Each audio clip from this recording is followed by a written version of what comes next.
Hello everyone, my name is Alisha Parveen. आज हम जानेंगे जीवित रहतिया या लाइफ स्टॉक की जर्नल एंट्री हम हमारे अकाउंट में कैसे करेंगे। तो हम पहले ये जानेंगे, व्यवसाय में हम लोग कुछ अपनी आवश्यकता को पूरा करने के लिए जानवर का क्रय करते हैं।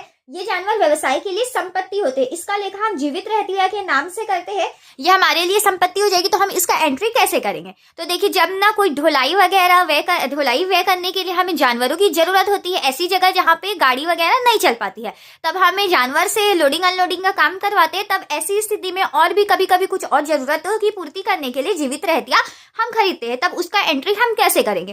तो देखिए, यहाँ पे जीवित रहतिया हमारा संपत्ति है, एसेट है, तो हम उसके नाम से ही अकाउंट्स खोलेंगे। तो यहाँ पे हम एंट्री कर देंगे जीवित रहतिया खाता डेबिट। और अगर आप उसे कैश में खरीदे हैं या बैंक से खरीदे हैं, चलिए हम यहाँ पे मान लेते हैं हम कैश में खरीदे, तो हमारे पास से संपत्ति के तौर पे क्या गया? रोकड़। तो हमारे हाथ से चले गया रोकड़, तो रोकड़ खाता क्रेडिट।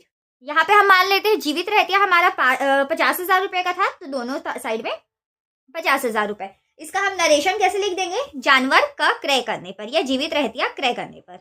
तो चलिए हम इस क्वेश्चन में जानते हैं कि जब जीवित रहतिया की मृत्यु हो जाती है और उसकी खाल से हमें कुछ राशि प्राप्त होती है, तो उस कंडीशन में जर्नल एंट्री कैसी होगी। तो देखिए, जीवित रहतिया जिसे हमने संपत्ति माना था और उसके नाम से डेबिट किया था, उसके मृत्यु होने पर हमें उसके पूरे नाम से उसका अमाउंट को क्रेडिट करना होगा।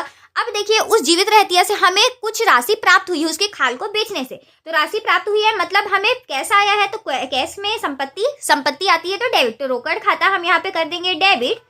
हमें मिली है जानवर की खाल से 20,000 रुपए, तो हम यहाँ पे कर देंगे 20,000 से डेबिट।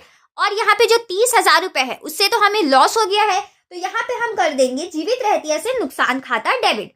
यहाँ पे हमने किया जीवित रहतिया से नुकसान खाता डेबिट।